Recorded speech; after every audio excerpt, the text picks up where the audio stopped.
നമസ്കാരം. പടക്കളത്തിലേക്ക് എല്ലാ പ്രിയപ്പെട്ട പ്രേക്ഷകർക്കും സ്വാഗതം. ലോക്സഭാ തെരഞ്ഞെടുപ്പിൻ്റെ രാഷ്ട്രീയാവേശം ഓരോ ദിവസവും കൂടിക്കൂടി വരികയാണ്. സജീവമായി രാഷ്ട്രീയ പ്രശ്നങ്ങൾ, നാടിൻ്റെ വികസന പ്രശ്നങ്ങൾ ഒക്കെ ചർച്ച ചെയ്ത് മുന്നോട്ട് പോകുന്ന ഒരു കാലം. ഈ തെരഞ്ഞെടുപ്പ് ചൂട് അതിൻ്റെ ഒരു പാരമ്യത്തിലേക്ക് നീങ്ങുന്ന ഒരു ഘട്ടം, സ്ഥാനാർത്ഥികളുടെ പര്യടനങ്ങൾ സജീവമായി മുന്നോട്ട് പോകുന്ന ഒരു പശ്ചാത്തലം. ഇതിനിടയിലാണ് കഴിഞ്ഞ ദിവസങ്ങളിലേതുപോലെ തന്നെ കേരളത്തിൻ്റെ ലോക്സഭാ മണ്ഡലങ്ങളിലൂടെ സഞ്ചരിച്ച് ജനങ്ങൾക്ക് മുമ്പിലേക്ക്, ലോകമെമ്പാടുമുള്ള മലയാളികൾക്ക് മുമ്പിലേക്ക് നമ്മൾ നാടിൻ്റെ രാഷ്ട്രീയാവേശത്തെ, വ്യത്യസ്ത കാഴ്ചപ്പാടുകളെ എത്തിച്ചുകൊണ്ടിരിക്കുന്നത്. അപ്പോൾ പടക്കളം ഇന്നുള്ളത് മാവേലിക്കര ലോക്സഭാ മണ്ഡലത്തിലാണ്. മാവേലിക്കരയിൽ നിന്ന് തന്നെയാണ് പടക്കളവുമായി പ്രേക്ഷകർക്ക് മുമ്പിലേക്ക് എത്തുന്നത്. എല്ലാ പ്രേക്ഷകർക്കും സ്വാഗതം പടക്കളത്തിലേക്ക്. ഇന്ന് നമ്മൾക്കൊപ്പം ഈ പടക്കളത്തിൽ ചേരുന്ന മുന്നണി വക്താക്കളെ, നേതാക്കളെ ആദ്യം പരിചയപ്പെടാം. Shri MS Arunkumar MLA CPIM LDF, Shri G Shyamkrishnan BJP NDA, Shri Manoj C Shekhar Congress UDF. മാവേലിക്കരയുടെ ഒരു പൗരാവലി, രാഷ്ട്രീയ പ്രവർത്തകരൊക്കെ തന്നെയും വളരെ സജീവമായി ഈ പടക്കളത്തിലേക്ക് എത്തിയിട്ടുണ്ട്. എല്ലാവരെയും സ്വാഗതം ചെയ്യുന്നു. നമുക്ക് ആരംഭിക്കാം. MLA അരുണിൽ നിന്ന് ആദ്യം. മാവേലിക്കര ലോക്സഭാ മണ്ഡലം കൊടിക്കുന്നിൽ നിരന്തരം ജയിച്ചു വരുന്ന, ഇതിനിടയിൽ നിങ്ങൾ തോൽപ്പിച്ചത് ഞാൻ മറക്കുന്നില്ല.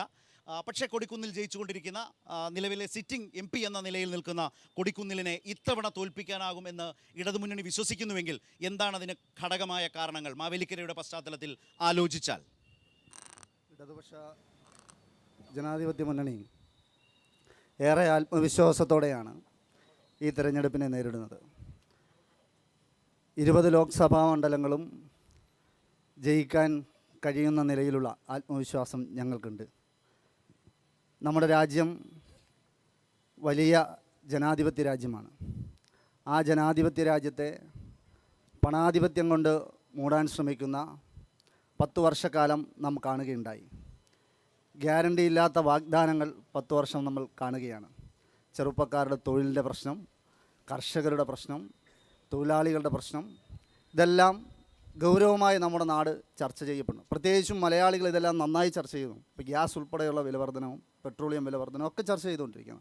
അപ്പോൾ ഇത്തരമൊരു ചർച്ചകൾ നടക്കുമ്പോൾ കേരളം ഈ രാജ്യത്തിനകത്ത് ഏറ്റവും പ്രധാനപ്പെട്ട, രാജ്യത്തിന് തന്നെ മാതൃകയാകുന്ന നിലയിലേക്കുള്ള വിവിധങ്ങളായ പ്രവർത്തനങ്ങൾക്ക് ഒന്നാമത് നിൽക്കുന്ന സംസ്ഥാനമാണ്. ആ ഒന്നാമത് നിൽക്കുന്ന സംസ്ഥാനത്തെ കേരളത്തിൻ്റെ പ്രത്യേകതകളെ എല്ലാം ഇല്ലായ്മ ചെയ്യുവാൻ കേന്ദ്ര ഗവൺമെൻറ് ശ്രമിച്ചുകൊണ്ടിരിക്കുന്നൊരു രാഷ്ട്രീയവും നമുക്കറിയാം. അപ്പോൾ ഇതെല്ലാം ചർച്ച ചെയ്യപ്പെടും. ഇവിടുന്ന് 18 MP പോയിട്ടുണ്ട്. ആ 18 MP കേരളത്തിലെ നിരവധിയായ പ്രതിസന്ധികളുണ്ടായപ്പോൾ, ഇപ്പോൾ ഹെലികോപ്റ്ററിൻ്റെ വാടക ചോദിച്ചതും, പ്രളയത്തിന് അരി മേടിച്ചിട്ട് അരി തന്നിട്ട് അരിയുടെ വില തിരിച്ചു മേടിക്കുന്നതും ഒക്കെ നമ്മൾ ചർച്ച ചെയ്തതാണ്. അപ്പോൾ ഇത്തരം കാര്യങ്ങളൊക്കെ യഥാർത്ഥത്തിൽ നമുക്ക് ആവശ്യപ്പെട്ടതൊക്കെ മേടിക്കാൻ കഴിയുന്നൊരു രാഷ്ട്രീയ സാഹചര്യം ഉണ്ടായിരുന്നിട്ട് അതിനെ പ്രയോജനപ്പെടുത്താൻ 18 MP തയ്യാറായിരുന്നില്ല എന്നുള്ളത് നമുക്ക് കാണാൻ കഴിയും. അപ്പോൾ അതിൽ ഒരു മണ്ഡലമാണ് മാവേലിക്കര. ആ നിലയിലുള്ള ഇടപെടലുകൾ, മാവേലിക്കരയ്ക്ക് ആവശ്യമായിട്ടുള്ള ഇടപെടലുകൾ നടത്താൻ നിലവിലെ മാവേലിക്കര MPക്ക് കഴിഞ്ഞിട്ടില്ല. 15 വർഷമായി മാവേലിക്കര, 15ഉം പിന്നെ അടൂരിൻ്റെയൊക്കെ ഭാഗമായിട്ട് വരുന്ന ഒരു ഏതാണ്ട് 35 വർഷക്കാലത്തിലധികം നമ്മുടെ നാടിനെ പ്രതിനിധീകരിച്ചുകൊണ്ട് എടുത്തു പറയത്തക്ക ഒരു വികസനവും നമ്മുടെ നാടിനകത്ത് നടപ്പിലാക്കാൻ മാവേലിക്കര MP എന്നുള്ള നിലയിൽ അദ്ദേഹത്തിന് കഴിഞ്ഞിട്ടില്ല. വള്ളികുന്നം തെക്കേക്കര പ്രദേശങ്ങളിലെ കുടിവെള്ള പദ്ധതിയുണ്ട്. ഈ സംസ്ഥാന ഭരണവും അതോടൊപ്പം തന്നെ രാജ്യത്തിൻ്റെ ഭരണവും കോൺഗ്രസ്സിനായിരുന്നൊരു സമയത്ത് പോലും ആ പദ്ധതി, ഇവിടെ 4 കേന്ദ്രമന്ത്രിമാരടക്കമുണ്ടായിരുന്നതാണ്, അത്തരമൊരു കുടിവെള്ള പ്രശ്നം പോലും കൃത്യമായി പരിഹരിക്കാൻ കഴിയാത്തൊരു സാഹചര്യം ഇവിടെ ഉണ്ടായിരുന്നു. എടുത്തു പറയത്തക്ക ഒരു വികസനവും MP എന്നുള്ള നിലയിലേക്ക് ഇവിടേക്ക് കൊണ്ടുവരാൻ കഴിഞ്ഞിട്ടില്ല. അതെല്ലാം ഈ നാട് മാവേലിക്കര ചർച്ച ചെയ്യും. തീർച്ചയായും അഡ്വക്കേറ്റ് CA അരുൺകുമാർ മികച്ച ഭൂരിപക്ഷത്തോടെ മാവേലിക്കരയിൽ നിന്ന് തിരഞ്ഞെടുക്കപ്പെടും. അരുൺകുമാർ ജയിക്കുമെന്ന് ഈ അരുൺകുമാർ പറയുകയാണ്. അരുൺകുമാർ, അതിലൊരു കാര്യം, ഞാൻ മനോജിലേക്ക് വരുന്നതിന് മുമ്പ്, കുടിവെള്ള പ്രശ്നം എന്നതൊരു സംസ്ഥാനത്ത് പരിഹരിക്കാൻ കഴിയുന്നൊരു വിഷയമല്ലേ എന്ന് സ്വാഭാവികമായി തോന്നാം. ഇതിന് മാത്രം എന്താണ് പ്രത്യേകത? ഞാൻ താങ്കൾ എടുത്തു പറഞ്ഞതുകൊണ്ട് എനിക്കൊരു സംശയം കേട്ടപ്പോൾ തോന്നി. ഒരു പ്രാദേശിക പ്രശ്നമാണ്, പക്ഷേ അതിലൊരു ഊന്നൽ വരുമ്പോൾ എന്താണ് അതിൽ MPയുടെ റോൾ, എന്താണ് പ്രശ്നം? ഞാൻ നിയമസഭയിലടക്കം ഇതേ വിഷയം ഉന്നയിച്ചാണ്. അന്ന് പ്രിയപ്പെട്ട റോഷി അഗസ്റ്റിൻ മിനിസ്റ്റർ, ജലവിഭവ വകുപ്പ് മന്ത്രി പറഞ്ഞതാണ് എൻ്റെ സബ്മിഷന്. MLA ഏതാണ്ട് 32 തവണയോളം ഈ വിഷയവുമായി ബന്ധപ്പെട്ട് മന്ത്രിയുടെ അടുത്ത് സമീപിച്ചു. കാരണം കുറത്തിക്കാട്, ഇവിടെ ഇരിക്കുന്ന കുറത്തിക്കാടുകാരുണ്ടെങ്കിൽ കുറത്തിക്കാട് കയറി, അവിടെ ഒരു ജലസംഭരണിയുണ്ട്. നേരത്തെ പ്രഖ്യാപിച്ച ഏതാണ്ട് എൻ്റെ പ്രായത്തോളം വരുന്നൊരു പദ്ധതിയാണ്. ഇതുവരെ ഒരു തുള്ളി വെള്ളം അവിടെ ചെന്നിട്ടില്ല. വെള്ളം അവിടേക്ക് ചെല്ലണമെന്നുണ്ടെങ്കിൽ റെയിൽവേ ക്രോസ് ചെയ്ത് പൈപ്പ് ലൈൻ പോകണം. പൈപ്പ് ലൈൻ പോകണമെന്നുണ്ടെങ്കിൽ റെയിൽവേയുടെ അനുമതി വേണം. റെയിൽവേയുടെ അനുമതി തരേണ്ടത് അതിനകത്ത് MP ക്ക് പ്രത്യേകമായ റോളുണ്ട്. ആ റോള് കൃത്യമായി നിർവഹിക്കാൻ എം പി തയ്യാറായിട്ടില്ല. അതാണ് ഞാൻ പറഞ്ഞത്. മനസ്സിലായി. സംസ്ഥാന ഗവൺമെൻറ്റും കേന്ദ്ര ഗവൺമെൻറ്റും അടുത്ത് കോൺഗ്രസ് ആയിരുന്നുവെന്നും ആ സമയത്തും ഈ സമയത്തുമില്ല. 25 ലക്ഷം രൂപ 7-ാം മാസത്തിൽ നമ്മളിപ്പോൾ അടച്ചു കഴിഞ്ഞു. എന്നിട്ട് പോലും ഏതാണ്ട് 6-8 മാസത്തിന് മേളിലാകുന്നു ഇതുവരെ അനുമതി നൽകിയിട്ടില്ല. അപ്പോൾ തീർച്ചയായിട്ടും കുടിവെള്ള പ്രശ്നം വള്ളികുന്നം തെക്കേക്കര പഞ്ചായത്തിലെ കുടിവെള്ള പ്രശ്നം പരിഹരിക്കുന്നതിൽ വലിയ പരാജയമായിരുന്നു എം പി എന്നുള്ളത് കൂടി ഈ അവസരത്തിൽ അങ്ങനെ ഒരു വിഷയം കൂടി ഉന്നയിച്ചുകൊണ്ടാണ് LDF ഇപ്പോൾ അവരുടെ ഒരു വാദം മുന്നോട്ട് വെച്ചത്. UDF-നെ സംബന്ധിച്ച് സിറ്റിംഗ് എം പിയാണ് കൊടിക്കുന്നിൽ സുരേഷ്. ഈ പറഞ്ഞ തരത്തിലേക്കൊക്കെയുള്ള പല ആക്ഷേപങ്ങളും LDF-ന്റെ ഭാഗത്തു നിന്ന് വരുന്നുണ്ട്. അവരവരുടെ മണ്ഡലങ്ങളിൽ ഒരു വല്ലാത്തൊരു പിന്നോട്ടടി നേരിടുന്നു എന്ന തരത്തിലേക്കുള്ള വാർത്തകളുണ്ടായിരുന്നു. കനകൊല്ലൂർ റിപ്പോർട്ടുണ്ടായിരുന്നു. ഇപ്പോൾ പ്രതാപനെ നമ്മൾ കണ്ടു. അവിടെ മുരളീധരൻ വരുന്ന സാഹചര്യം ഉണ്ടായി. അപ്പോൾ ആ ഗണത്തിൽപ്പെട്ട് പലപ്പോഴും മാവേലിക്കര ഇങ്ങനെ കറങ്ങിത്തിരിഞ്ഞ് വർത്തമാനങ്ങളിലൊക്കെ വന്നിരുന്നു. പക്ഷെ അതൊന്നും ഉണ്ടായില്ല. കൊടിക്കുന്നിൽ വീണ്ടും മത്സരിക്കുന്നു. ഒരു ആൻറ്റി ഇൻകംപെൻസി അഗൻസ്റ്റ് MP എന്ന നിലയിൽ ഒരു പ്രശ്നം ഇവിടെ നിങ്ങൾ നേരിടുന്നുണ്ടോ? ഒരിക്കലുമില്ല. കൊടിക്കുന്നിൽ സുരേഷ് എന്ന് പറയുന്ന MP ഈ മാവേലിക്കര പാർലമെൻറ്റ് മണ്ഡലത്തിലെ 7 അസംബ്ലി മണ്ഡലത്തിലും ജനകീയനാണ്. അതുതന്നെയാണ് ഞങ്ങളുടെ ആത്മവിശ്വാസവും. കാരണം അദ്ദേഹം 9 തവണ തിരഞ്ഞെടുപ്പിൽ മത്സരിച്ചു. ആ 7 തവണയും അദ്ദേഹം ജയിച്ചു. 2 പ്രാവശ്യം അടൂരിൽ നിന്നും തിരഞ്ഞെടുപ്പിൽ അദ്ദേഹം പരാജയപ്പെട്ടു. പക്ഷേ പരാജയപ്പെട്ട കൊടിക്കുന്നിൽ സുരേഷിനെ ജനം തിരിച്ചു വിളിച്ച ചരിത്രമാണ് അടൂരിനും കഴിഞ്ഞ 3 പ്രാവശ്യം മാവേലിക്കരയിലും ഉള്ളത്. നമുക്കറിയാം, ചെറിയ നേതാക്കന്മാരെയല്ല അദ്ദേഹം തോൽപ്പിച്ചിട്ടുള്ളത്. ഈ പുതിയ മാവേലിക്കരയിൽ കഴിഞ്ഞ 3 പ്രാവശ്യവും ഈ എല്ലാവിധ കുപ്രചരണങ്ങളെയും മാറ്റി നിർത്തിക്കൊണ്ട് രാഷ്ട്രീയം ചർച്ച ചെയ്യുന്നില്ല. മാവേലിക്കരയിലെ തിരഞ്ഞെടുപ്പിൽ വ്യക്തിഹത്യയാണ് മാവേലിക്കരയിലെ തിരഞ്ഞെടുപ്പിൽ ഉണ്ടായിട്ടുള്ളത്. ആ തിരഞ്ഞെടുപ്പുകളിൽ പോലും ആ വ്യക്തിഹത്യയെ ഓരോ തെരഞ്ഞെടുപ്പ് പരിശോധിക്കാം. ഈ തെരഞ്ഞെടുപ്പിൽ ഇവർ പറയുന്ന ഈ തെരഞ്ഞെടുപ്പിൽ കള്ളത്തരമാണ് പറയുന്നത്. എന്തുവാണ്? MP ലാഡ്സിന്റെ വിനിയോഗം MP ഈ പാർലമെന്റിൽ കണ്ടിട്ടില്ല, MP ഈ നാട്ടിലില്ല എന്ന രീതിയിലുള്ള കുപ്രചരണം അഴിച്ചുവിടുന്നത്. MP തീർച്ചയായിട്ടും അദ്ദേഹം 1989 ആദ്യമായി മത്സരിക്കാൻ വന്ന നാൾ മുതൽ അടൂർ പാർലമെന്റ് നിയോജകമായിരുന്ന കൊട്ടാരക്കര ഇന്നത് മാവേലിക്കരയാണ്. ഈ മാവേലിക്കരയിലെ അടൂർ കൊട്ടാരക്കര മുനിസിപ്പാലിറ്റിയിലെ വോട്ടറാണ്. കേരളത്തിൽ 2 MP ഓഫീസ് നിലവിൽ നിൽക്കുന്നത് ഒറ്റ കോൺസ്റ്റിറ്റ്യുൻസി മാത്രമേ ഉള്ളൂ. ഇവിടെയാണ്. ഇവിടെ സജീവമായ രാഷ്ട്രീയ പ്രവർത്തനം മാവേലിക്കരയിൽ സജീവമാണ്. എവിടെയും MP-യുടെ സാന്നിധ്യമുണ്ട്. തീർച്ചയായിട്ടും MLA അടക്കമുള്ള പൊതുപരിപാടികളിൽ ഉണ്ടല്ലോ. അത് തെറ്റാണ്. അത് രാഷ്ട്രീയമായ ചില തിമിരത്തിന്റെ പേരിലാണ്. ഞാൻ പറഞ്ഞുതരാം. പോസ്റ്ററിലേ ഉള്ളൂ. അല്ല, ഇപ്പൊ മാവേലിക്കരയിൽ ഏറ്റവും അടുത്ത ഒരു പൊതുപരിപാടി ജില്ലാ കോടതിയുടെ കല്ലിടിയിലായിരുന്നു. അന്ന് MP ഉണ്ടായിരുന്നു. 2 ഉദ്ഘാടനത്തിന് ഉണ്ടായിരുന്നു. 3 പരിപാടിക്ക് MP ഉണ്ടായിരുന്നു. 4 അദ്ദേഹം ആദിക്കാട്ടുളങ്ങരയിൽ MLA-യോടൊപ്പം വേദി പങ്കിട്ടു. എവിടെയാണ് MP ഇല്ലാതിരുന്നത്? ഈ നിയോജക മണ്ഡലം എന്ന് പറയുന്നത്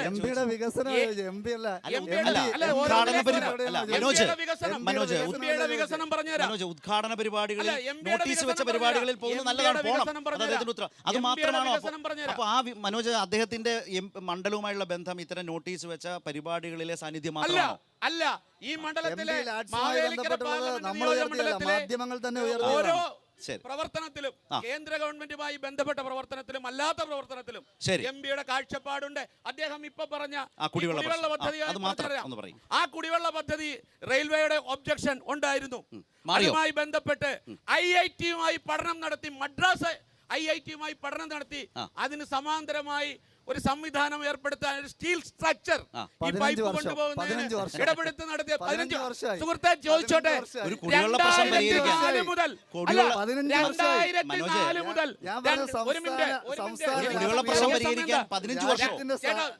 2009 വരെ ഈ പാർലമെന്റിൽ മാവേലിക്കര പ്രതികരിച്ച ശ്രീമതി CS സുജാത അല്ല. മനോജ് തന്നെ പറഞ്ഞു. മനോജിന്റെ വാദം എന്താണ്? മാവേലിക്കരക്കാർ അദ്ദേഹത്തെ തിരിച്ചു വിളിച്ചു എന്നാണ് പറയുന്നത്. തിരിച്ചു വിളിച്ചിട്ടും ഇത്രയും വർഷമായിട്ടും ഒരു ചെറിയ കുടിവെള്ള പ്രശ്നം, റെയിൽവേയുമായി ബന്ധപ്പെട്ട കുടിവെള്ളം വന്നില്ല. സംസ്ഥാന ഗവൺമെന്റ് ജലസേചന വകുപ്പുമായി ശരി, ബന്ധപ്പെട്ട് right. അതിന്റെ ശ്യാം. പ്രവർത്തനങ്ങൾ പൂർത്തീകരിക്കാൻ കഴിഞ്ഞില്ല. നമുക്ക് ഇവരുടെ കൂടി അഭിപ്രായം എടുത്ത് 25 ലക്ഷം ഇപ്പൊ അടച്ച സംസ്ഥാന ശരി, ഗവൺമെന്റ്. ഇവരുടെ കൂടി അഭിപ്രായം എടുത്ത് 25 ലക്ഷം ഇപ്പൊ അടച്ചേക്കുന്ന സംസ്ഥാന അടച്ചേക്കുന്ന ഗവൺമെന്റ്. ശരി, എംപിയുടെ മറ്റൊരു പിടിപ്പുകേട് മുന്നണിയുടെ അതായത് എംപിയുടെ ഇടപെടലുണ്ടായി. ഏതായാലും രണ്ടുപേരും ഒരു ഏഴാം മുന്നണിയുടെ മാസം ഭാഗമാണ് ഇങ്ങനെ എന്ന് വെച്ചാൽ വഴക്കിടാൻ. എംഎൽഎ പറയരുത്. കഴിഞ്ഞ വർഷം 7-ാം മാസം എംഎൽഎ അതിന്റെ പണം പറയരുത്. അടച്ചിട്ടും റെയിൽവേ കനിഞ്ഞിട്ടില്ല എന്നാണ് മനസ്സിലാവുന്ന ഒരു കാര്യം. വരാം ശ്യാമിലേക്ക്. ശ്യാം, മാവേലിക്കരയെ സംബന്ധിച്ച നിങ്ങളുടെ പ്രതീക്ഷകൾ ഈ തെരഞ്ഞെടുപ്പിൽ ഏത് നിലയ്ക്കാണ്? ശരത്തെ, ഇപ്പം ഈ ചർച്ച തുടങ്ങിയിട്ട് 20 മിനിറ്റായി. രണ്ട് INDIA മുന്നണിയുടെ ഭാഗമായിട്ടുള്ള കോൺഗ്രസും CPM-ഉം ഇവിടെ സംസാരിച്ചു. ദേശീയ ജനാധിപത്യ സഖ്യം ഈ പാർലമെൻറ്റ് തെരഞ്ഞെടുപ്പിൽ മുന്നോട്ട് വെക്കുന്നത് കഴിഞ്ഞ 10 വർഷക്കാലമായി നരേന്ദ്രമോദിജി സർക്കാർ നടപ്പിലാക്കിയിട്ടുള്ള ജനക്ഷേമ പദ്ധതികളാണ്, വികസന പ്രവർത്തനങ്ങളാണ്. ശരത്ത് തന്നെ ഏതെങ്കിലും ഒരു വീട്ടിൽ ചെന്ന് കഴിഞ്ഞാൽ നരേന്ദ്രമോദി സർക്കാരിൻ്റെ ഒരു 5-6 പദ്ധതികളെങ്കിലും കിട്ടാത്ത ഒരു വീട് പോലുമില്ല. പാവപ്പെട്ട വീടില്ലാത്ത ആളുകൾക്ക് 4 കോടി വീട് നൽകി, 12 കോടി വീടുകളിൽ കുടിവെള്ളം നൽകിയ ജൽജീവൻ മിഷൻ പദ്ധതി, നമ്മുടെ നാട്ടിലെ 89 കോടി ആളുകൾക്ക് ഭക്ഷ്യസാധനങ്ങൾ നൽകി, എല്ലാ വീടുകളിലും വൈദ്യുതി എത്തിച്ചു. അങ്ങനെ എല്ലാ തരത്തിലും ജനങ്ങളെ സ്വാധീനിക്കുന്ന തരത്തിലുള്ള ഒരു ഭരണമാണ് നരേന്ദ്രമോദി സർക്കാർ കഴിഞ്ഞ 10 വർഷമായിട്ട് നടപ്പിലാക്കിക്കൊണ്ടിരിക്കുന്നത്.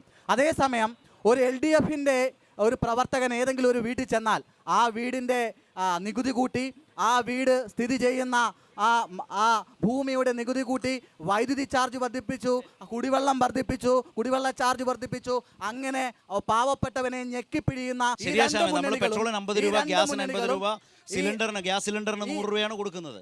ഈ രണ്ട് മുന്നണികൾ, ഞാൻ അതിലേക്കൊക്കെ പറയാം, ഈ രണ്ട് മുന്നണികളും ഒരേ നാണയത്തിന്റെ ഇരുവശമാണ്. വാളയാർ ചെക്ക് പോസ്റ്റിന് അപ്പുറത്തു മാത്രമല്ല, ആലപ്പുഴ ജില്ലയിലെ പല പഞ്ചായത്തുകളിലും ഇവർ രണ്ടും ഒന്നിച്ചാണ് ഭരിക്കുന്നത്. ചെന്നിത്തല പഞ്ചായത്തിൽ ഇവർ തമ്മിൽ ഒന്നിച്ചാണ് ഭരിക്കുന്നത്. മിക്കവാറും തിരുവൻവണ്ടൂർ പഞ്ചായത്തിൽ ഇവർ ഒന്നിച്ചാണ് ഭരിക്കുന്നത്. കോടന്തുരത്ത് പഞ്ചായത്തിൽ ഇവർ ഒന്നിച്ചാണ് ഭരിക്കുന്നത്. പാണ്ടനാട് പഞ്ചായത്തിൽ ഒന്നിച്ചാണ് ഭരിക്കുന്നത്. ഇവിടുന്ന് ബൈജു കലാശാല വിജയിച്ചു കഴിഞ്ഞാൽ ഒരു കേന്ദ്രമന്ത്രിയാണ്. നാല് സീറ്റിന് വേണ്ടി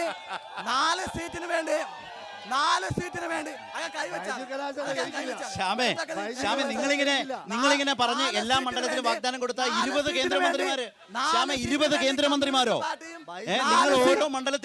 നിങ്ങൾ ഓരോ മണ്ഡലത്തിലും ജയിക്കാൻ വേണ്ടി കേന്ദ്രമന്ത്രി ഓഫർ വെച്ചാൽ കേരളത്തിൽ 20 കേന്ദ്രമന്ത്രിമാരെ ഓഫർ ചെയ്യേണ്ടി വരും. 4 സീറ്റിന് വേണ്ടി കമ്മ്യൂണിസ്റ്റ് പാർട്ടിയും 40 സീറ്റിന് വേണ്ടി കോൺഗ്രസും 400 സീറ്റിന് വേണ്ടി BJP-യുമാണ് ഈ പാർലമെന്റ്.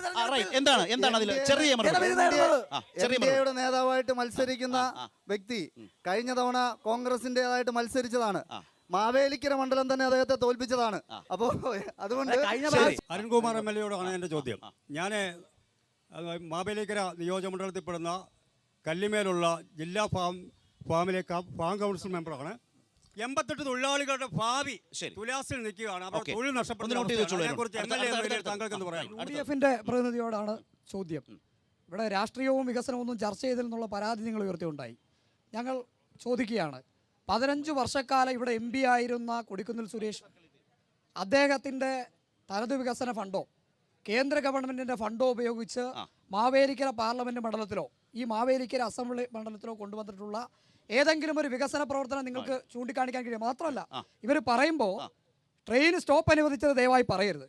MP-യുടെ വികസനം ചോദിക്കുമ്പോൾ ട്രെയിൻ സ്റ്റോപ്പ് അനുവദിച്ചത് തുടർച്ചയായിട്ട് പറയും. അതല്ല വികസനം എന്ന് നിങ്ങൾ മനസ്സിലാക്കണം. പിന്നെ BJP-യുടെ പ്രിയപ്പെട്ട പ്രതിനിധിയോട് ചോദിക്കാനുള്ളത്, നിങ്ങൾ ഒട്ടേറെ ഗ്യാരണ്ടികൾ മുന്നോട്ട് വെച്ചിട്ടാണ് ഇപ്പോൾ പത്രമാധ്യമങ്ങൾ, ദൃശ്യമാധ്യമങ്ങളിൽ 10-60 കോടി രൂപ മുടക്കി ഒട്ടേറെ പ്രചരണങ്ങൾ നടത്തുന്നു. നിങ്ങൾ നൽകിയ വാഗ്ദാനങ്ങൾ ഏതെങ്കിലും ഒന്ന് പാലിച്ചിട്ടാണോ? ചെറുപ്പക്കാർക്ക് 2 കോടി തൊഴിൽ നൽകുമെന്ന് പറഞ്ഞു. 2 കോടി തൊഴിൽ നൽകുമെന്ന് നിങ്ങൾ പറഞ്ഞില്ലേ? ഇപ്പൊ 10 ലക്ഷം തസ്തികകൾ ഒഴിച്ചിട്ടേരിക്കുകയല്ലേ?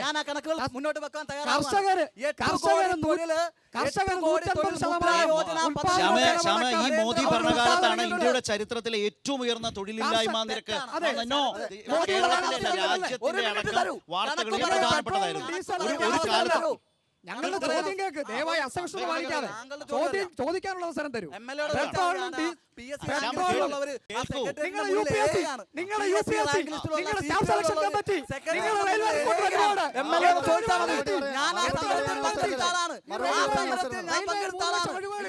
ഇവിടുത്തെ യുവജനങ്ങൾക്ക് വേണ്ടി ഓക്കേ, എന്താ ഓക്കേ. ഉറപ്പുകൾ അദ്ദേഹത്തിന്റെ പാലിക്കുന്ന സ്ഥാപനമുണ്ടോ? അദ്ദേഹത്തിന്റെ- എന്തെങ്കിലും ഉണ്ടോ അവിടെ?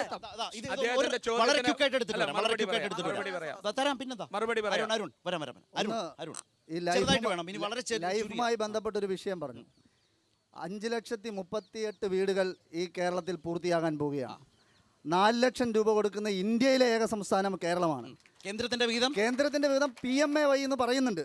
72,000 രൂപയാണ് കേരളത്തിൽ. അപ്പോഴേ തദ്ദേശ സ്വയംഭരണ സ്ഥാപനങ്ങൾക്ക് കേന്ദ്രം കൊടുക്കുന്ന ഫണ്ടിൽ നിന്നാണ് തദ്ദേശ സ്വയംഭരണ ഫണ്ട് അത് വേറെ എന്തിനും ഉപയോഗിക്കാൻ സംസ്ഥാന സർക്കാരിന് അത് കേന്ദ്രം ആ കൊടുക്കുന്ന തദ്ദേശ ഫണ്ടിലാണ് സ്ഥാപനങ്ങൾക്ക് എന്തിനും കേരളം ഉപയോഗിക്കാം. കൊടുക്കുന്നത്. ഈ 3,58,000 വീടുകൾ പൂർത്തിയാകുമ്പോൾ ഇത് അവരുടെ കള്ളപ്രചരണമാണ്.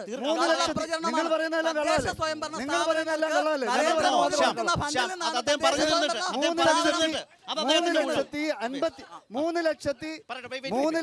3,58,000 വീടുകൾ പൂർത്തിയാകുമ്പോൾ 20,000-ൽ താഴെ വീടുകൾക്ക് മാത്രമാണ് 72,000 രൂപ അനുവദിച്ചിട്ടുള്ളത്. ബാക്കിയെല്ലാം 4 ലക്ഷം രൂപ വീതം സംസ്ഥാന സർക്കാർ മുടക്കിയിട്ടുള്ളതാണ്. ശ്യാമ, ഇതിലെ കേന്ദ്രത്തിന്റെ സംസ്ഥാനത്തെ ഭവന വിഹിതത്തിൽ കേവലം 12% കേന്ദ്രത്തിന്റെ വിഹിതം. ബാക്കി 80% അടുത്തു വരുന്നത് കേരള വിഹിതമാണ്. തദ്ദേശ സ്ഥാപനങ്ങൾ കൊടുക്കുന്ന, നിങ്ങൾ കൊടുക്കുന്ന ഗ്രാന്റ് അവർക്ക് ഏത് നിലയിലും വിനിയോഗിക്കാം, ഏത് നിലയിലും വിനിയോഗിക്കാം. പക്ഷെ അതടക്കം കേരളത്തിന് കേന്ദ്ര സർക്കാർ കൊടുക്കുന്ന ഗ്രാന്റ് എടുത്തില്ലെന്ന് ശരത്തിന് പറയാൻ പറ്റുമോ? രാജ്യത്തെവിടെയെങ്കിലും അതിന്റെ തെളിവ് എങ്ങനെ ഇറക്കാവോ? അതിന്റെ തെളിവ് എങ്ങനെ ഇറക്കാവോ? ഇനി ജലജീവൻ മിഷൻ പദ്ധതി അതല്ല, അത് പിണറായി വിജയന്റെ വെള്ളമല്ല. 40% സംസ്ഥാന വിഹിതം ഉണ്ടെന്നാണ്. നരേന്ദ്രമോദിയാണ് കാശ് മുടക്കുന്നത്. കേന്ദ്ര സർക്കാരാണ് കാശ് മുടക്കുന്നത്. 60% കേന്ദ്രം, ഒരു second. 60% കേന്ദ്രം. നിയോജകമണ്ഡലത്തിലെ ഏത് കേന്ദ്രാവിഷ്കൃത പദ്ധതിയിലും ഈ പറഞ്ഞ സംസ്ഥാന വിഹിതമുണ്ട്. 60 കേന്ദ്രം, 40 സംസ്ഥാനം എന്ന നിലയിലുള്ള കാര്യമുണ്ട്. ജലജീവൻ മിഷനകത്ത് 60% സംസ്ഥാനം, 40% കുന്നൽ സുരേഷ് എംപിയുടെ വികസന പ്രവർത്തനങ്ങൾ അസംബ്ലി സെക്ടറിലെ മുതൽ 7 അസംബ്ലി മണ്ഡലത്തിലെയും വികസന പ്രവർത്തനങ്ങൾ എണ്ണി പറയാൻ ഞാൻ ആഗ്രഹിക്കുന്നു. കൊടിക്കുന്നിലിന്റെ വികസന പ്രവർത്തനങ്ങളെ എണ്ണി പറയാൻ പോവാണ്. മാവേലിക്കര ഗവൺമെന്റ് ഹോസ്പിറ്റലിലെ ഐസൊലേഷൻ വാർഡ് കൊടിക്കുന്നിൽ സുരേഷിന്റേതാണ്. കേട്ടല്ലോ മാവേലിക്കര അതല്ല MP ഫണ്ടിൽ 132 കോടി കിഫ്ബി. അല്ല, കിഫ്ബി അല്ല. കല്ലുമല റെയിൽവേ മേൽപ്പാലം ഇതുപോലെ തന്നെ. മാവേലിക്കര കല്ലുമല കിഫ്ബി അല്ല റെയിൽവേ പറഞ്ഞത്. മേൽപ്പാലം ഞാൻ 38 കോടി ഗവൺമെന്റ്, ഞാൻ സംസ്ഥാന പറഞ്ഞത് ഗവൺമെന്റ് കിഫ്ബി കിഫ്ബി. അല്ല. അതിനെനിക്ക് അവസരം തരണം. അത്രയ്ക്ക് വികസന മാവേലിക്കര വിരോധിയായിട്ടുള്ള നിയോജകമണ്ഡലത്തിലെ മാവേലിക്കരയിൽ ഉണ്ടായിട്ടില്ല. ഗവൺമെന്റ് ഹോസ്പിറ്റലിലെ MP ഫണ്ട് ഉപയോഗിച്ച ഐസൊലേഷൻ വാർഡിന്റെ നിർമ്മാണം പൂർത്തീകരിച്ചു. ഹോസ്പിറ്റലിലുണ്ട്, ആ ബിൽഡിംഗ് ഉണ്ട്, 28 ലക്ഷം രൂപ മുടക്കി. ഇതേക്കുറിച്ചാണെങ്കിൽ ആംബുലൻസ് ഉണ്ട് മാവേലിക്കര.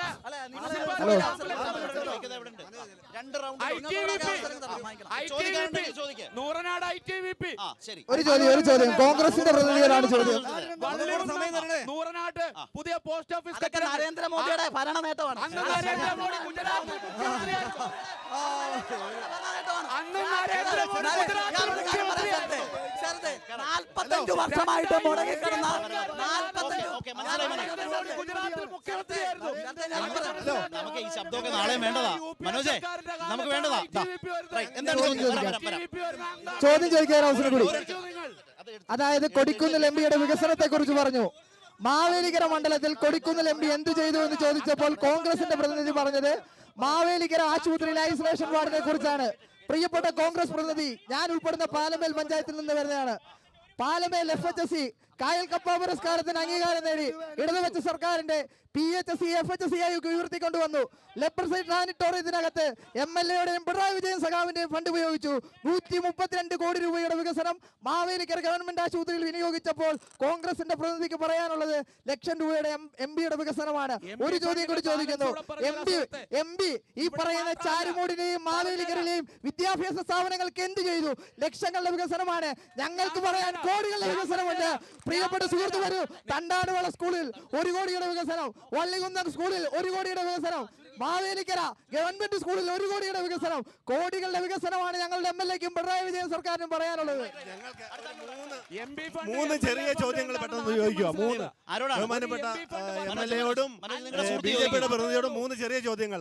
നിങ്ങളിവിടെ മനോജ് 91 പഞ്ചായത്തിലും 4 മുനിസിപ്പാലിറ്റിയിലും വിനിയോഗിക്കണം. നിങ്ങളിവിടെ കോടികളുടെ നിങ്ങളുടെ സുഹൃത്ത് വിളിക്കുന്നു. പെൻഷൻ ഒന്ന് കൊടുത്ത് തന്നാ മതിയായിരുന്നു. ആകെ ക്ഷേമ പെൻഷനിൽ UDF സർക്കാരിന്റെ കാലത്ത് 100 രൂപ മാത്രമാണ് ഉയർത്തി കൊടുത്തത്. 18 മാസത്തെ പെൻഷൻ കുടിശ്ശിക വെച്ചിട്ട് പോയപ്പോൾ 18 മാസത്തെ പെൻഷൻ കുടിശ്ശിക വെച്ചിട്ട് പോയപ്പോഴാണ് പിണറായി വിജയന്റെ സർക്കാർ കുടിശ്ശിക BJP പ്രതിനിധിയോട് അങ്ങ് പറഞ്ഞല്ലോ ഇവിടുന്ന് ബൈജു കലാശാല ജയിക്കുമെന്ന്. ഈ നഗരത്തിൽ എവിടെങ്കിലും ഒരു പോസ്റ്റർ ഒട്ടിക്ക്, ഒരു പോസ്റ്റർ ഒട്ടിച്ചിട്ട് ജയിക്കുമെന്ന് പറ. നോക്കിയോ, അങ്ങ് ഇതിലെ പോകുമ്പോ എവിടെങ്കിലും പോസ്റ്റർ കണ്ടിട്ടുണ്ടോ? ഒരു പോസ്റ്റർ ഒട്ടിച്ചിട്ട് ജയിക്കുമെന്ന് പറ. താങ്കളുടെ കണ്ണിന്റെ തിമിരം കൊണ്ടാ കാണാത്ത.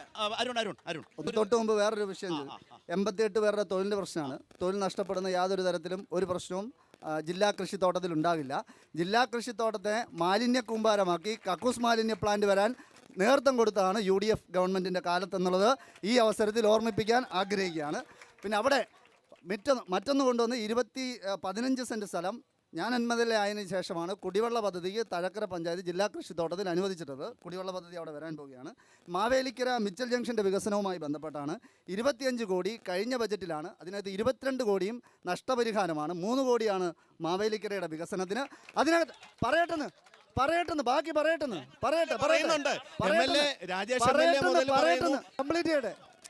കംപ്ലീറ്റ് ചെയ്യട്ടെ. ഇത് തീർത്തിട്ട് മാവേലിക്കര മിച്ചൽ ഹൈക്കോടതിയാണ് സ്റ്റേ കൊടുത്തിട്ടുള്ളത്. 10 പേർ ഹൈക്കോടതിയിലേക്ക് പോയിട്ടുണ്ട്. നമ്മൾ ഹൈക്കോടതിയുടെ പരിഗണനയിലിരിക്കുന്ന ഒരു വിഷയം ഹൈക്കോടതി തീർപ്പാക്കാതെ നമുക്ക് നടപ്പിലാക്കാൻ പറ്റുമോ? അത് പറയണം. നഗരസഭാ കൗൺസിലിന് വിഷയം അറിയാവുന്നതാണ്. ക്ഷേമ പെൻഷനുമായി ബന്ധപ്പെട്ട വിഷയം കുടിശ്ശികയുണ്ട്, ഇല്ലാന്ന് ഞങ്ങൾ പറഞ്ഞില്ല. സാമ്പത്തിക പ്രതിസന്ധി എങ്ങനെയുണ്ടായി? ഈ സാമ്പത്തിക പ്രതിസന്ധി സൃഷ്ടിച്ചത് BJP ആണ്, BJPയുടെ ഗവൺമെന്റ് ആണ്. സുപ്രീം കോടതിയിൽ അതിന് തൊട്ട് മുമ്പ് സമരം, അതിനു മുമ്പ് അനുവദനീയമായ കേന്ദ്രത്തിനും സംസ്ഥാനങ്ങൾക്കും അനുവദനീയമായ കടമാണ്. ആ കടം അതുകൊണ്ടാണ് സുപ്രീം കോടതി പറഞ്ഞത്. കേന്ദ്രത്തിന് വലിയ തിരിച്ചടിയാണ്.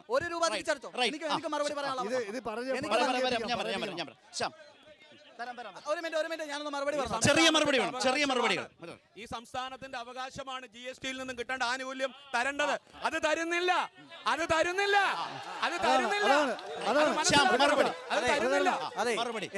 അങ്ങനെ വരുമ്പോൾ ഒരു സംസ്ഥാനത്തിന് സുപ്രീം കോടതിയിൽ പോകേണ്ടി വരില്ലേ? സുപ്രീം കോടതി പറഞ്ഞില്ലേ? ഒരു കാര്യം പറയാം. തമിഴ്നാട് കർണാടക അടക്കമുള്ള സംസ്ഥാനങ്ങളെ ഞെരുക്കുകയാണ്. UP അടക്കമുള്ള സംസ്ഥാനങ്ങൾക്ക് കൂടുതൽ കൊടുക്കുന്നു.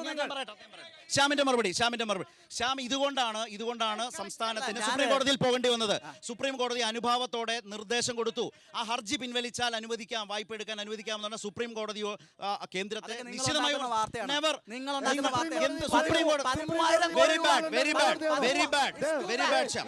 ഡൽഹി സമരം ചെയ്യുക. 100 കോടിയുടെ അമേരിക്കയിലെ പോലെ ഫ്ലൈറ്റിലാണ് ഇന്ത്യൻ പ്രധാനമന്ത്രി നരേന്ദ്രമോദി യാത്ര ചെയ്യുന്നത്. കർഷകർ സമരം ചെയ്ത് റോഡിൽ മരിക്കുകയാ. ഈ കർഷകർ സമരം കണ്ടില്ല നടക്കുകയാണോ? ഈ കർഷകർ സമരം ഡൽഹി നടക്കുന്നില്ലേ? എന്തുകൊണ്ട്? ബഹുമാനപ്പെട്ട MLAയോട് ഒരു ചോദ്യം. നമ്മള് സുഹൃത്തുക്കൾ ബഹളം ഉണ്ടാക്കരുത്. ചോദിച്ചു കഴിഞ്ഞിട്ട് നിങ്ങൾ വേണം തീർച്ചയായിട്ടും കേൾക്കും. നമ്മള് ജനങ്ങളുടെ ദൈനംദിന പ്രശ്നങ്ങളുമായി ബന്ധപ്പെട്ടിട്ടുള്ള കാര്യങ്ങളാണ് എല്ലാ തെരഞ്ഞെടുപ്പുകളിലും ചർച്ച ചെയ്യുന്നത്. പ്രധാനപ്പെട്ട പത്രമാധ്യമങ്ങളിൽ വന്നൊരു വാർത്തയുണ്ട്. ഇലക്ട്രിസിറ്റി ബോർഡ് ഗ്രോസ് മീറ്ററിംഗ് എന്ന് പറയുന്ന സംവിധാനം നടപ്പാക്കാൻ പോവുകയാണ്.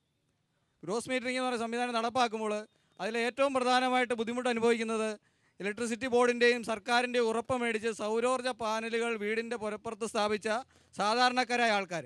കാരണം അവരുടെ വൈദ്യുതി ഇലക്ട്രിസിറ്റി ബോർഡ് എടുത്തുകൊണ്ട് അവർക്ക് പൈസ കൊടുക്കുമെന്നും അവരുടെ വൈദ്യുതിയിലെ സാധാരണ പകൽ സമയത്തെ ബില്ലിൽ കുറവ് അനുഭവപ്പെടുമെന്നാണ് പറഞ്ഞിരുന്നത്. പക്ഷേ ഗ്രോസ് മീറ്ററിംഗ് നടപ്പാക്കുമ്പോൾ സാധാരണക്കാരൻ കൊടുക്കുന്ന അതേ നിലയിലും അതേ രീതിയിലുള്ള ബില്ല് കൊടുക്കേണ്ടി വരും. ഒരു മറുപടിയും കൂടെ ഇവിടെ മണ്ഡലത്തിലെ കോടികളുടെ വികസനം ഇവിടെ ബഹുമാനപ്പെട്ട സുഹൃത്തുക്കൾ പറയുകയുണ്ടായി. കേന്ദ്ര ഗവൺമെന്റ് ഒന്നും കൊടുക്കുന്നില്ല എന്ന് പറയുകയുണ്ടായി. ഞാൻ തഴക്കര ഗ്രാമപഞ്ചായത്തിലെ ഒരു ജനപ്രതിനിധിയാണ്. കഴിഞ്ഞ 2023-24 സാമ്പത്തിക വർഷം തഴക്കര ഗ്രാമപഞ്ചായത്തിന് മാത്രം കൊടുത്തത് 2 കോടി 3 ലക്ഷം രൂപയാണ്. 2024-25 സാമ്പത്തിക വർഷം തുടങ്ങിയപ്പോൾ തഴക്കര ഗ്രാമപഞ്ചായത്ത് 1 കോടി 7 ലക്ഷം രൂപയാണ് ഒരു ഗ്രാമപഞ്ചായത്തിന് മാത്രം കൊടുത്ത തുകയാണ്. രാജ്യത്ത് MP ഫണ്ട് MLA ഫണ്ട് ചെലവാക്കാനായിട്ട് വ്യക്തമായ ഒരു പോർട്ട്ഫോളിയോ ഉണ്ട്. MLAക്ക് അറിയാമല്ലോ. അവിടെ ചെന്നൊരു ഇതിന്റെ ഓരോ കണക്കുകളും ഇതിന്റെ സൈറ്റിൽ ലഭ്യമാണ്. പട്ടികജാതി ഫണ്ട് വിനിയോഗിച്ചില്ലെന്ന് അയാൾ പറഞ്ഞു. 15% പട്ടികജാതിക്കാർക്കും ബാക്കി 7.2% പട്ടിക വർഗ്ഗക്കാർക്കും കൊടുത്തിട്ട് 22% അവർക്ക് വേണ്ടിയുള്ളതാണ്. ബാക്കിയുള്ള ഫണ്ട് ഈ ഫണ്ടുകളെല്ലാം വിനിയോഗിച്ചത് വ്യക്തമായ കണക്കുകൾ വിനിയോഗിച്ചു. അവിടെയാണ് തെറ്റ് പറ്റിയത്. തെറ്റാണ്. പത്രവാർത്ത പ്രകാരം കേരളത്തിൽ ഏറ്റവും കൂടുതൽ ആസ്തി രണ്ടാമതായിട്ട് വർദ്ധിപ്പിച്ച ഒരു MP ആണ് കൊടിക്കുന്നിൽ സുരേഷ്. കൊടിക്കുന്നിൽ സുരേഷിന്റെ ആസ്തി ഒന്ന് നിങ്ങൾക്ക് വെളിപ്പെടുത്താൻ സാധിക്കുമോ? തീർച്ചയായിട്ടും കൊടിക്കുന്നിന്റെ ആസ്തി തീർച്ചയായിട്ടും. നിങ്ങൾക്ക് വെളിപ്പെടുത്താൻ സാധിക്കുമോ? കേരളത്തിലെ ബാക്കി എന്നാണ് അവർ പറയുന്നത്. ഞാനത് 6-7 കോടി എന്നൊക്കെ വരുന്നുണ്ട്. ശ്യാമേ, അങ്ങനെയല്ലേ കണക്ക്? 6 കോടി നിങ്ങൾ വെബ്സൈറ്റിൽ പോയി നോക്കിയാൽ താങ്കൾ മതി. പറഞ്ഞ 6 കോടി രൂപ ചെലവാക്കിയിട്ടില്ല. വെബ്സൈറ്റ് അല്ല, വെബ്സൈറ്റിൽ കൃത്യമല്ല. MP നിങ്ങൾ പറയുന്ന തെറ്റാണ്. gov.in ജില്ലാ നോക്കിയാൽ പ്ലാനിംഗ് മതി. ഓഫീസിലെ കണക്ക്, ഫോണിൽ ജില്ലാ നോക്കിയാൽ പ്ലാനിംഗ് മതി. ഓഫീസിലെ കണക്കാണ് ശരി. ഫോണിൽ തെറ്റാണ്. നോക്കിയാണ്. നിങ്ങൾ ഒരു കാര്യം ബിജെപിയുടെ പ്രതികരണമാണ് ചോദ്യം, NDAയുടെ പ്രതികരണമാണ് ചോദ്യം. നിങ്ങൾ പറഞ്ഞ തർക്ക വിഷയത്തിൽ അവർ സംസാരിക്കട്ടെ. ഉണ്ടായിട്ടില്ല. ഓരോരുത്തർ വ്യക്തമായ മറുപടി പറയാൻ അവസരം തരണം. പറയൂ. ഞാൻ വെല്ലുവിളിച്ചു പറയുന്നു. താങ്കൾ വെല്ലുവിളിച്ചിട്ട് അല്ല, കാര്യമില്ല. ഞാൻ സൈറ്റിലുണ്ട്. വെല്ലുവിളിച്ചു പറയുന്നു. എന്റെ വെബ്സൈറ്റിലുണ്ട്. സ്ഥാനാർത്ഥി വെല്ലുവിളിച്ചു പറയുന്നു. വെബ്സൈറ്റിലുണ്ട്. 6 കോടി രൂപ ചെലവാക്കിയിട്ടില്ല. തെറ്റാണ്. 6 കോടി രൂപ തെറ്റാണ്. എംപിയുടെ പ്രാദേശിക വികസന ഫണ്ട് ചെലവാക്കിയിട്ടില്ല. മാതൃഭൂമി പത്രം ഇത് വിനിയോഗിച്ചതുകൊണ്ട് വികസനമൊന്നുമില്ല. ചെലവാക്കിയിട്ടില്ല. ജില്ലാ പ്ലാനിംഗ് ഓഫീസിലെ കണക്കുണ്ട്. ചേട്ടാ, ഫോണിൽ ജില്ലാ എത്ര പെൻഡിങ്? ഓക്കെ ശ്യാം, എത്ര പെൻഡിങ് ആണ് നിങ്ങളുടെ കണക്ക് പ്രകാരം? ഞങ്ങളുടെ കണക്ക് പ്രകാരം ഞങ്ങൾ ഇപ്പോ പുറത്തു വന്ന വാർത്തകൾ അനുസരിച്ച് 7 കോടി വരെയുണ്ട്. കൊടിക്കുന്നിൽ സുരേഷിന്റെയും നിങ്ങളുടെയും കണക്കനുസരിച്ച് എത്ര ചെലവാക്കാത്തതുണ്ട്? എത്ര മിച്ചം? വെറും 80,000 രൂപ മാത്രം ചെലവഴിക്കാറുണ്ട്. അവര് സത്യമാണ്. 80,000 രൂപ ഒഴിച്ച് ബാക്കി 17 കോടി രൂപ അദ്ദേഹം ചെലവാക്കിയിട്ടുണ്ട്. യോജിക്കുന്നുണ്ടെങ്കിൽ യോജിക്കാം, യോജിക്കാം. അദ്ദേഹത്തിന്റെ കയ്യിൽ പത്ര കട്ടിങ് മാത്രമാണ് ചെലവായുള്ളത്. വെബ്സൈറ്റിൽ കൃത്യമായി പറഞ്ഞിരിക്കുകയാണ് 6 കോടിയോളം ചെലവാക്കാനുണ്ടെന്ന്. പത്ര കട്ടിങ് മാത്രമാണ് അദ്ദേഹത്തിന്റെ തെളിവായിട്ടുള്ളത്. അത് ഉയർത്തിക്കാട്ടിയാണ് അദ്ദേഹം പറയുന്നത് MP ഫണ്ടെല്ലാം ചെലവാക്കിയത്. പച്ചക്കള്ളമാണ് അദ്ദേഹം പറയുന്നത്. ഞാൻ പൊതുജനത്തിന്റെ ബ്രേക്ക് ചെയ്യാവുന്ന ഒരു ന്യൂസാണ്. അയ്യോ, എളുപ്പം പറഞ്ഞു. ഞാന് വളരെ കൃത്യമായിട്ട് ഒരു കാര്യം ശ്യാമിന്റെ വക കൈരളിക്ക് ഒരു ബ്രേക്കിംഗ് ന്യൂസ്. ബ്രേക്ക് ചെയ്യാം ന്യൂസ്. മറുപടി പറയാൻ ഒരു കാര്യം കേരള വെല്ലുവിളിച്ചു over ചോദിക്കുന്നു. 82% ഞങ്ങളുടെ ഒരു ഉത്തരത്തിൽ എന്ന നിലയിൽ കൊടിക്കുന്നിൽ സുരേഷ് MP ഫണ്ട് 6 കോടി രൂപ ചിലവഴിക്കാനുണ്ടെങ്കിൽ അദ്ദേഹം ഈ നിമിഷം അദ്ദേഹത്തിന്റെ സ്ഥാനാർത്ഥിത്വം വിഡ്രോ ചെയ്യാം. അദ്ദേഹം പറയട്ടെ. വിഡ്രോ ചെയ്യാം. മറിച്ച് അത് അദ്ദേഹം പറയട്ടെ. മനോജ്, അത് അദ്ദേഹം പറയട്ടെ.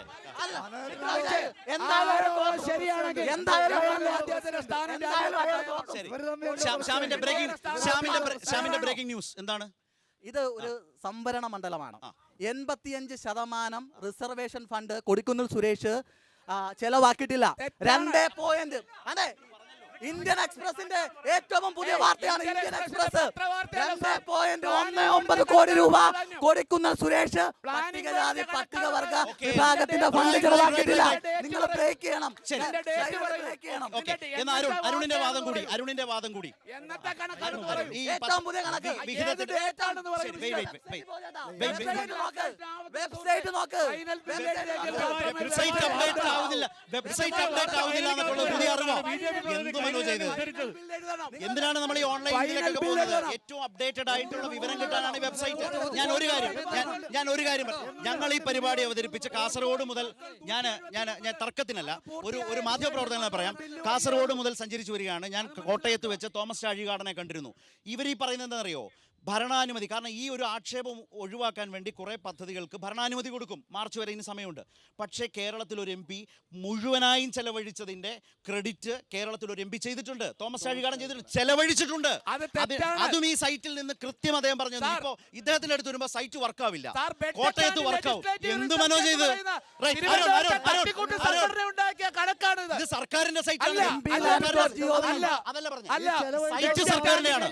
സൈറ്റ് സർക്കാരിന്റെയാണ്, പാർലമെന്റിന്റെയാണ്. ആണോ ശ്യാമേ? അരുൺ, നിങ്ങൾ അതേക്കുറിച്ച് കൊടിക്കുന്നില് MP ഫണ്ടിനെ കുറിച്ചാണ് സംസാരിച്ചത്. നിങ്ങളുടെ കൂടി കമന്റ്. ഞാൻ പറഞ്ഞല്ലോ, മാധ്യമങ്ങളിലൂടെ പുറത്തു വന്ന വാർത്തയാണ്.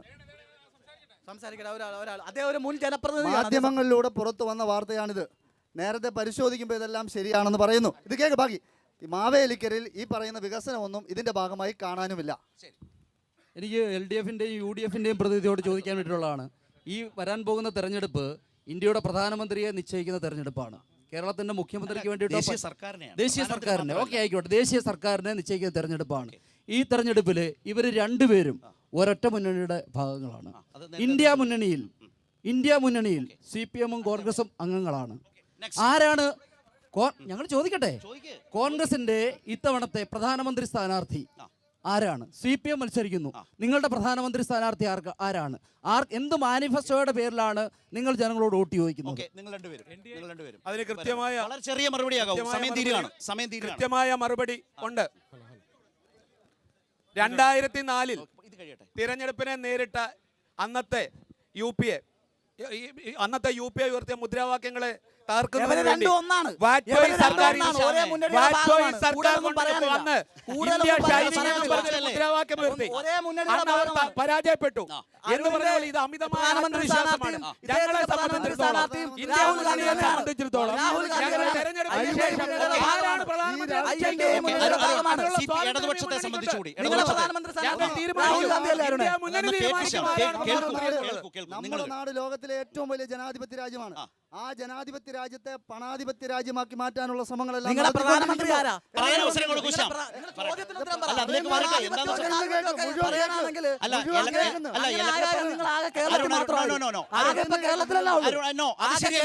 ശരിയല്ല. നിങ്ങൾ നമ്മളെ പഠിപ്പിക്കാൻ വന്ന പോലെ തന്നെയാണ്. നിങ്ങളും അങ്ങനെ ചെയ്യരുത്. അത് ചോദ്യത്തിന് അത് ഞാൻ അസഹിഷ്ണുത കാണിക്കരുത് പ്ലീസ്. അദ്ദേഹം പറയട്ടെ. അദ്ദേഹം പറയട്ടെ. ഒരല്പം ക്ഷമിക്ക്. അദ്ദേഹത്തിന്റെ അവസരം നിങ്ങൾക്ക് തരാം. ഒരു മതരാഷ്ട്രമാക്കി മാറ്റാൻ ശ്രമിക്കുന്ന നയങ്ങൾക്കെതിരായി ഞങ്ങളൊപ്പം നിൽക്കും. അത് ആരാണെങ്കിലും ഞങ്ങളൊപ്പം നിൽക്കും. അതോടൊപ്പം നിൽക്കും. അതിനോടൊപ്പം തന്നെ 2004 പ്രധാനമന്ത്രി സ്ഥാനാർത്ഥിക്ക് വേണ്ടിയല്ല കോൺഗ്രസിനെ പിന്തുണച്ചത്. ഞങ്ങളുടെ നയമാണത്. ഞങ്ങൾ ആ നയം മതരാഷ്ട്രമാക്കി മാറ്റാനുള്ള ശ്രമങ്ങൾ ഇവിടുത്തെ ജനാധിപത്യം സംരക്ഷിക്കാൻ, ഇന്ത്യയുടെ സെക്യുലറിസം സംരക്ഷിക്കാൻ അത് ഞങ്ങൾ അംഗീകരിക്കും. കോൺഗ്രസിന് ഇന്ത്യയെ സെക്യുലറിസം പറയാനോ അതിനെപ്പറ്റി ഇന്ത്യയുടെ അവസാനത്തെ കോൺഗ്രസ് ആണ് നരസിംഹറാവു. അയാളാണ് ബാബറി മസ്ജിദ് പൊളിപ്പിക്കാൻ നേതൃത്വം കൊടുത്തത്.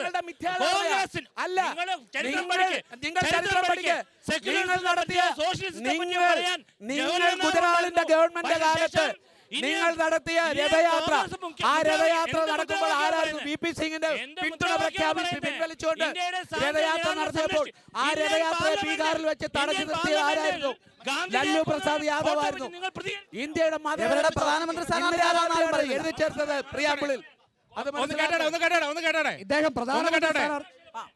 15 വർഷമായി പ്രതിദാനം ചെയ്യുന്ന കൊടിക്കുന്നിൽ സുരേഷ് ഈ മാവേലിക്കര മണ്ഡലത്തിൽ ഇവിടുത്തെ FCIക്ക് വേണ്ടി എന്താണ് ചെയ്തിട്ടുള്ളത്? അതൊന്ന് പറയണം. ഫുഡ് കോർപ്പറേഷൻ ഓഫ് ഇന്ത്യ അതിനുവേണ്ടി എന്ത് ഫണ്ട് അല്ലെ എന്ത് വികസനമാണ് ചെയ്തിട്ടുള്ളത്? കാട് കയറി കിടക്കുകയാണ് FCI. അതുകൊണ്ട് സാറിന് അറിയത്തില്ലായിരിക്കും. പറഞ്ഞു തരാം സാറേ ഒരു കാര്യം കൂടെ.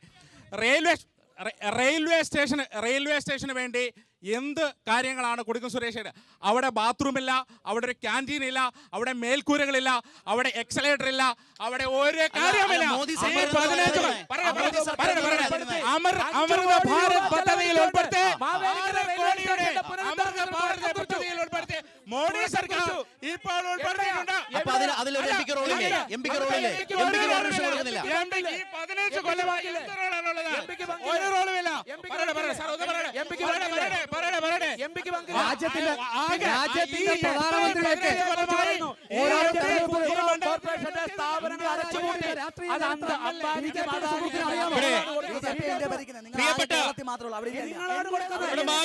വികസനത്തിനെ കുറിച്ചൊക്കെ പറഞ്ഞു. മാവേലിക്കര നിയമസഭാ മണ്ഡലവും പാർലമെന്റ് മണ്ഡലവും ഒരു സംവരണ മണ്ഡലമെന്ന് നമുക്കറിയാം. മാവേലിക്കരയിലും നിയമസഭാ മണ്ഡലവും സംവരണ മണ്ഡലമെന്ന് നമുക്കറിയാം. മാവേലിക്കരയിലും പാർലമെന്റിലും 9 സീറ്റുണ്ട്. നമ്മുടെ ബഹുമാനപ്പെട്ട മാവേലിക്കര നഗരസഭയിൽ 9 സീറ്റുണ്ട്. മാവേലിക്കര നിങ്ങൾക്ക് 9 ഉള്ളൂ. ഒരു കാര്യം ചോദിച്ചോടെ, BJPയുടെ പ്രതിനിധി ഇവിടെ ചോദിക്കുകയുണ്ടായി. മോശമാണ് കേട്ടോ. മോശമാണ്. BJPയുടെ പ്രതിനിധി ഇവിടെ ചോദിക്കുകയുണ്ടായി.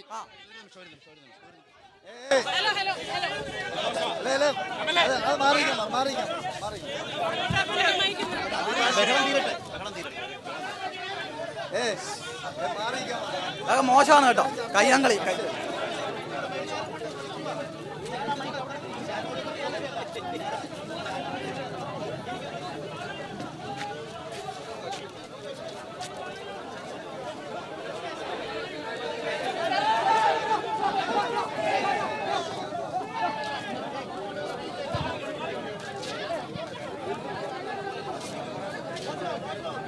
വടക്കുണ്ടാക്കല്ലേ സുഹൃത്തുക്കളെ, നമുക്ക് വളരെ ചുരുങ്ങിയ സമയം കൊണ്ട് നമ്മുടെ സമയം അവസാനിക്കുന്നതിനുള്ളിൽ ഈ ചർച്ച സമാധാനപരമായി നമുക്ക് അവസാനിപ്പിക്കേണ്ടതുണ്ട്. വളരെ ചുരുക്കം ജനാധിപത്യപരമായ രീതിയിൽ ചർച്ചയിൽ എല്ലാവരും പങ്കെടുക്കണം. ദീർഘിപ്പിച്ച് ചോദിക്കരുത്. ഇതൊരു ആശയപരമായ വാചകം നിങ്ങൾ ജനാധിപത്യപരമായ രീതിയിൽ കയ്യൂക്ക് കാണിക്കരുത്. ബിജെപിയുടെ നേതാവ് ശ്യാമിനോട് നിങ്ങൾ കഴിഞ്ഞ മന്ത്രിസഭയിൽ കയറിയപ്പം അവരെല്ലാം പറയില്ലേ, കഴിഞ്ഞ ആദ്യ മന്ത്രിസഭയിൽ കയറിയപ്പം 40 രൂപയ്ക്ക് പെട്രോൾ തരുമെന്നും ഗ്യാസിന്റെ വില കുറയ്ക്കും എന്ന് പറഞ്ഞു. ഇപ്പോൾ നിങ്ങളുടെ ശോഭാ സുരേന്ദ്രൻ സഹിതമുള്ളവര് ഗ്യാസ് കെട്ടിവലിച്ച് കേരളത്തിലെ പൊതുജനത്തിനെ വിഡ്ഢികളാക്കിക്കൊണ്ട് ഗ്യാസിന് 1000 രൂപ. പിന്നെ ഒരു കാര്യം കൂടെ പറയട്ടെ, ഇവിടുത്തെ ബിജെപിയുടെ സ്ഥാനാർത്ഥി പറഞ്ഞു, ആ വള്ളികുന്നം പുത്തൻചന്ത കൊണ്ട് നിർത്തിയാൽ ശ്യാമിനെ പോലും വള്ളികുന്നം പുത്തൻചന്തയിലുള്ള പൊതുജനം കൈകാര്യം ചെയ്യും. ഞാൻ തരാം.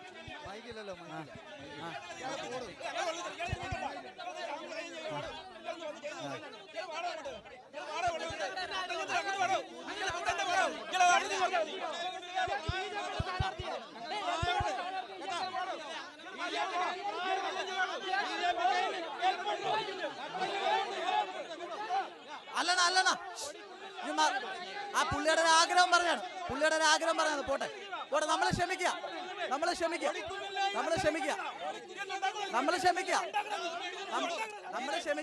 പുള്ളിയുടെ ഒരു ആഗ്രഹം പറഞ്ഞാണ്, നമ്മൾ ക്ഷമിക്കുക.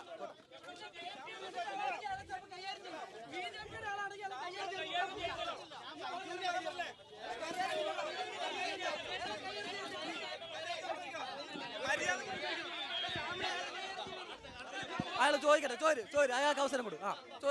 ഇദ്ദേഹം ബിജെപിയുടെ പ്രതിനിധി കേരളത്തിന് വെളിയിൽ ഇടതുപക്ഷത്തിന് എന്താണ് പ്രസക്തി എന്ന് ചോദിച്ചു.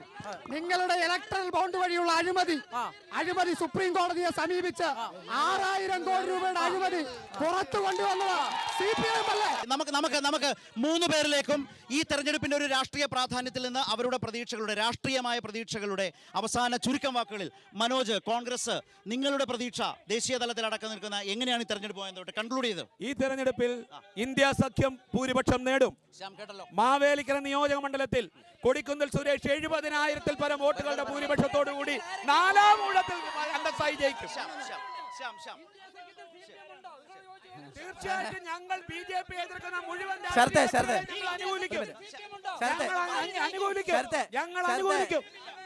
ഞങ്ങൾ അനുകൂലിക്കും.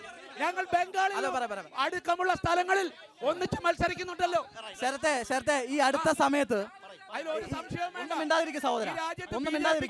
മനോജ്, നിങ്ങളുടെ വാദം, നിങ്ങളുടെ രാഷ്ട്രീയം അവതരിപ്പിച്ചു വെച്ചു. ശ്യാമ, ബിജെപിയുടെ സ്ഥാനാർത്ഥിയായിട്ടുള്ള ബൈജു കലാശാല ഇവിടുന്ന് ജയിച്ച് കേന്ദ്രമന്ത്രിയായി 3ാം നരേന്ദ്രമോദി സർക്കാരിന്റെ ഭാഗമാകുമെന്ന കാര്യത്തിൽ യാതൊരു സംശയവും തർക്കവുമില്ല.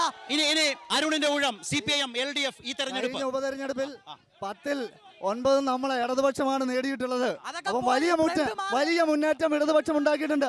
2011 മികച്ച ഭൂരിപക്ഷത്തോടെ ഇടതുപക്ഷം ഈ രാജ്യത്തിനകത്ത് മതനിരപേക്ഷ ചേരിക്ക് ഊന്നൽ കൊടുക്കുന്ന നിലയിൽ ഒരു സർക്കാർ അവിടെ രൂപീകരിക്കും.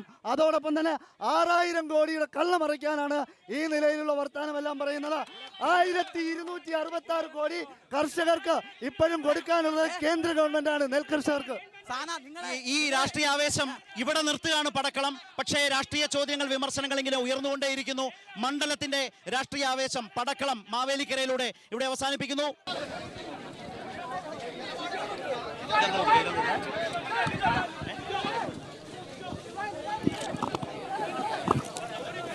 ഇതിൽ